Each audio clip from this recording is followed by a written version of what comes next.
Let's take a look at what's happening with Portland. I'm into stadium deals. You know I am. It's occupational hazard. I got a text, Coca, from someone I went on the radio with in Portland. It was a local Portland station.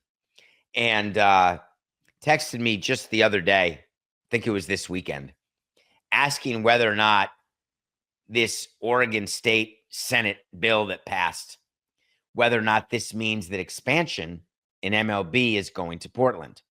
Portland did a funny thing. They have a bunch of renderings. They're passing a bunch of bills, all in a way to try to convince baseball that Portland is the place for expansion. Let me explain what bill was passed in Oregon. It's a bill that is a jock tax.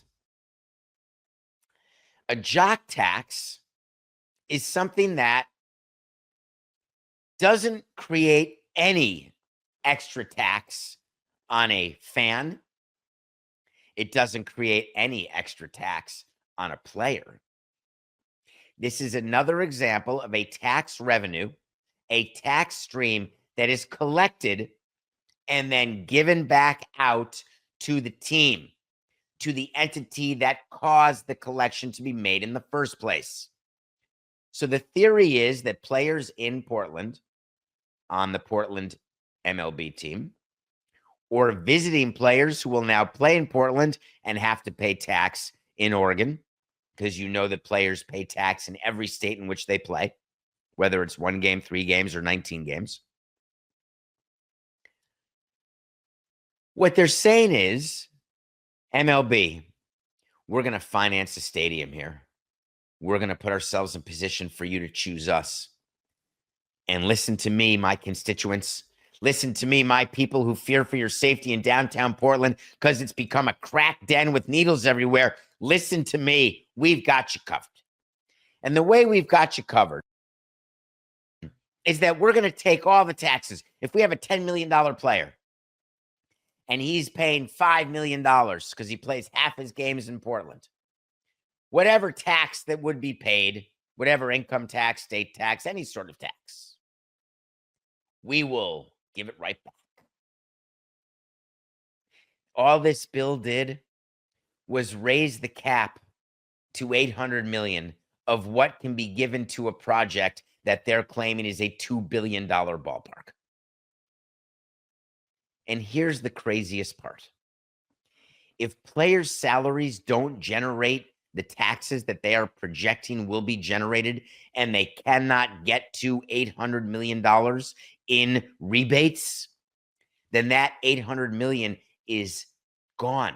This is like a soft bill. Flaccid. If you think that Major League Baseball looks at this jock tax bill and says, oh, that's $800 million towards the $2 billion, you can book it. No, they look at it and say, I'm happy to look at the projections, but I'm really not sure what the payroll is going to be of the new Portland baseball team because, man, oh, man, we've had expansion teams before. We've had teams that have relocated. We've had all sorts of things. Payrolls go up, payrolls go down.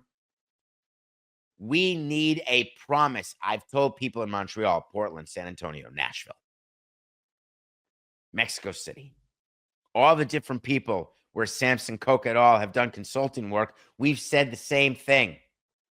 You want to be an expansion team in baseball? It's a very simple equation. You're going to need to build a stadium without any contribution from the owner. Hard stop, because the owner is going to give $2 billion just to get into the club. Then they're going to have to spend another couple $100 million to start an organization to get one going before you even capture any revenues. Then there has to be a ballpark.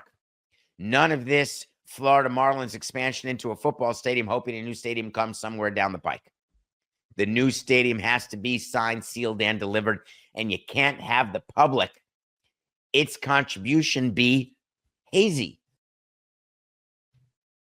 I've had a lot of examples of hard to pin down, hazy public funding. And what happens is the league requires and the team requires there to be a set number, a contractually obligated number on the downside, and you solve for that downside. Now, if the jock tax generates 800 million or more, I'm going to want access to that, of course. I'm not going to want to cap it. But if it's less, I have to assume that that is the number it's going to generate, and that's it. It's like scrubbing projections. It's like when you do a business plan and you've got financials, and then you look at the financials, and then you cut 30% off every revenue assumption, and you add 30% to every expense assumption. And then you look at the financials again, and then you say, all of a sudden, this business is not worth what you think. All of a sudden, I don't think this is even viable. That is what MLB does. That is what the public is supposed to do, but doesn't often do. Portland's trying. I give them credit for that, but we're a long way from picking and choosing an expansion city.